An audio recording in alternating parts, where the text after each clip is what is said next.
नमस्कार। नमस्कार। Crime free Bharat में एक बार पुनः स्वागत है शर्मा जी आपका। और जैसा कि मैंने प्रॉमिस किया था कि मैं सेकंड सर्टेनिटी के बारे में बताऊंगा कि क्राइम फ्री भारत के माध्यम से कैसे एक बहुत ही साधारण दर्जे का औसत दर्जे का पुलिस अधिकारी 100% केसेस को डिटेक्ट कर पाएगा। तो बेसिकली सीएफपी उसकी दो तरीके से मदद करेगी, क्योंकि सीएफपी का स्प्रेड जो है वो हर नूक एंड कॉर्नर में होगा। तो उसका वॉलंटियर जो है he will help to talk to the witnesses and collect the evidence, और उसकी भी audio video and all kind of the recording will be done, जैसे कि एफआईआर में की गई है, राइट। और वो डेट टाइम लोकेशन के साथ स्टैम्प होके सीएफबी के माध्यम से पुलिस को भी भेज दी जाएगी और मजिस्ट्रेसी को भी भेज दी जाएगी। और उससे फायदा ये रहेगा कि जो अभी पुलिस के द्वारा की गई रिकॉर्डिंग है that can only be used for the for contradiction but not for corroboration, or confession made to the police officer is not as admissible in court of law except with the section 27 of evidence act। लेकिन CRB के volunteer जो भी इकट्ठा करेंगे, जो भी बात करेंगे, वो सब एडमिसिबल होगी। हमारा जो वॉलंटियर एफआईआर दर्ज कराने जाएगा उसके पास 3D रिकॉर्डिंग की सिस्टम की व्यवस्था रहेगी, जिसके तहत वो रिकंस्ट्रक्शन ऑफ सीन काफी हद तक कर सकेगा, वो भी बहुत दूर से। मतलब उसे जो है क्राइम सीन के अंदर घुसने की जरूरत नहीं है और बिना उसके ही बहुत सारी चीजें इकट्ठे कर पाएगा। वो विक्टिम से बात कर रहा है तो विक्टिम के घाव का मेजरमेंट से लेके 3D उसका जो है ना डेप्थ से लेके वो इतना पावरफुल होगा कि जो लसेटेड और इंसाइज वुंड है, जिसको कि किसी को भी डिफरेंशिएट करने में बहुत दिक्कत होती है, लेकिन सीएफबी की टेक्नोलॉजी उसको भी डिफरेंशिएट कर पाएगी। इससे जो बहुत सारे लोग फॉरेंसिक साइंस लेवल पर मैनिपुलेशन करते हैं या डॉक्टर के लेवल पर मैनिपुलेशन करते हैं, वो बहुत सारे मैनिपुलेशन विल नॉट बी जो है ना पॉसिबल। और यदि कोई भी जो है डॉक्टर या कोई भी फॉरेंसिक एक्सपर्ट यदि इस व्यवस्था का और जो है ना के खिलाफ जो है ना कुछ अपने पर्सनल लाभ के लिए कुछ गड़बड़ी करता है, तो वो उसको के विरुद्ध भी कार्रवाई होना लगभग जो है ना सुनिश्चित हो जाए। तो हम जो है ना उन अंग में भी भय पैदा कर पाएंगे जिनका काम है कि वो विवेचना में, साक्ष्य संग्रहण में एक साइंटिफिक और ऑब्जेक्टिव व्यवस्था करे, बट वो अपने आर्थिक लाभ के लिए कई बार दे आर एक्टिंग देयर और grinding their own acts rather than doing public welfare। फिर जो है क्राइम फ्री भारत का अपना इंजन है, जो हमारा इतने सालों का एक्सपीरियंस है, उसके माध्यम से हम जो है पुलिस को क्या करना चाहिए इसकी इन्वेस्टिगेशन लीड देगा। उसको जो है ना ढेर सारे सीआरबी के अपने आईओटी डिवाइसेस और सीसीटीवीज का एक नेटवर्क होगा, जिसमें हम एविडेंस कैप्चरिंग और उसके लिए जो रेवेन्यू स्ट्रीम है वो आम पब्लिक को देंगे। तो हमारे सिस्टम के द्वारा इतना एविडेंस कैप्चर किया जाएगा डेट टाइम और लोकेशन के साथ, जो कि ऑलमोस्ट इनफॉलिबल होगा। हमारा बैकएंड इंटेलिजेंस इंजन लीड देके उसको ये भी बता पाएगा कि क्या एविडेंस जो है उसको बैंक से मिलने वाले हैं, कुछ क्या एविडेंस जो है ना उसको रिजर्वेशन काउंटर से मिलने वाले हैं, क्या एविडेंस उसको टेलीकॉम सर्विस प्रोवाइडर से मिलने वाले हैं। बल्कि सीएफबी रिक्विजिशनिंग लेटर भी उनको बना के देगा। यदि जो है हमारा पुलिस यदि हमारी मदद लेने की कोशिश करेगी तो उसे अपना डिजिटल सिग्नेचर अकेला ही उस पर करना होगा, और उसके माध्यम से देन सीएफबी का इंजन उन सब जगहों से वो साक्ष्य इकट्ठे करके और पहुंचने में और उसकी मॉनिटरिंग करने में भी मदद करेगा। यदि आवश्यकता होगी तो पुलिस जो है मजिस्ट्रेट आईओ के बिहाफ और आईओ के सिग्नेचर के अंदर वो कोर्ट में जाके सर्च वारंट से लेके उन जगहों पर भी छापा मार सकेगी जहां के अधिकारी गण मिले हुए हैं और या वो अपने आप को इतना बड़ा अधिकारी मान रहे हैं कि 91 का जो सीआरपीएफ का नोटिस है पुलिस का, उसको वो मान्य नहीं करते हैं, उसको डिले करते हैं या विवेचना में बाधा करते हैं। क्योंकि क्राइम फ्री भारत का मानना है कि पुलिस की विवेचना 7 दिन में पूर्ण होना चाहिए, चाहे कितना भी क्लिष्ट केस क्यों ना हो।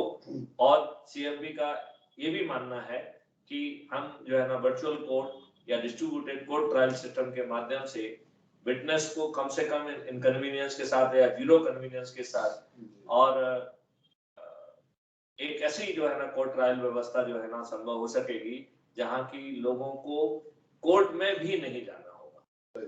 तो बिना कोर्ट में जाए हम 15 दिन में जो है ना केसेस का निकाल कर पाएंगे, जबकि अभी स्थिति ये है कि देश के प्राइम मिनिस्टर का जो है ना हत्या होती है और हम कई सालों तक जो है ना उसके अपराधियों को सजा नहीं दिला पाते, फांसी नहीं दिला पाते हैं। ऐसा ऐसा जो है ना हमने इनएफिशिएंट और निकम्मा सिस्टम और व्यवस्था पैदा की है। फिर जो है सीएफबी चूंकि क्रिमिनल्स के बारे में हर चीज कैप्चर कर पा रही है, तो मेरा ऐसा विश्वास है कि शुरू में हो सकता है 50-60 केसेस में, लेकिन बहुत जल्दी हम 80-90% केसेस में अपराधी को अपराध जब करने निकल रहा है उस समय हमारा सिस्टम उसे डिटेक्ट कर पाएगा। और स्मार्ट इंटरवेंशन के तहत, स्मार्ट इंटरवेंशन का मतलब है कि भाई इंडिया में तो ये कहा जाता है कि हर कुत्ता अपनी गली में शेर होता है, और क्राइम फ्री भारत को शेरों को पकड़ने में कोई शौक नहीं है, तो हम कुत्ते को कुत्ते की हैसियत से पकड़ेंगे। तो क्राइम फ्री भारत जो है ना अपनी स्मार्ट इंटरवेंशन प्रोसेस के तहत स्टेक होल्डर और पब्लिक का यूज करते हुए अधिकांश केसेस में जो है ना अपराधियों को पकड़ सकेगा, and it will take care of the risk associated also. तो उसके डिफरेंटली ट्रेन जो है ना वॉलंटियर्स होंगे, and they will be invoked as per the risk factor associated। और हम 80-90% केसेस में we will be in position to prevent crime before it could actually take place। It will be basically a very big task, but I am very confident कि ऐसी process available है। We are not talking any rocket science। With the available technology, with the available things, with the available mindset is doable। लेकिन मेरा साथ में ये भी मानना है कि क्या इतना करने से अपराध मुक्त हो जाएगा, तो मेरा ये मानना है कि अपराध मुक्त नहीं होगा, क्योंकि यदि हमारे पेट में भूख है तो हम भूख को शांत करने के लिए अपराध करेंगे, और हमारे पास जो है और कोई वो नहीं है, तो सब जानते हुए कि there is a certainty of registration, there is a certainty of जो है ना इन्वेस्टिगेशन, 7 दिन में ही हमारा केस चालान हो जाएगा, 15 दिन में हमारा जो है प्रोसिक्यूशन हो जाएगा। इसका मतलब है कि 1 महीने के अंदर ही सब कुछ जो है ना हो जाएगा। और जो अभी क्राइम जो है ना is having very big incentive to commit crime, वो इंसेंटिव खत्म हो जाएगा। लेकिन सब कुछ जानते हुए भी जेल जाने के लिए जब कोई व्यक्ति अपराध करेगा, तो क्या ऐसे अपराध को रोका जा सकेगा? यदि जो है बाहर की परिस्थितियां इतनी खराब है कि आदमी जेल जाके अपने आप को जो है ना बेहतर महसूस करे कि साहब वहां छत मिल जाएगी, खाना मिल जाएगा, इलाज मिल जाएगा, एंटरटेनमेंट भी मिल जाएगा, तो वैसी स्थिति में अपराधी जेल जाने के लिए अपराध करेगा। लिहाजा क्राइम फ्री भारत का मानना है कि जब आप अपराधी के बारे में हर चीज जान रहे हो, तो उसके पास पहुंच के उसको रिहेबिलिटेट कर दीजिए। Let there be certainty of rehabilitation of crime. जब हम क्रिमिनल्स को ही रिहेबिलिटेट कर देंगे, तो अपराधी अपराध करने के लिए अवेलेबल नहीं होगा, नंबर 1।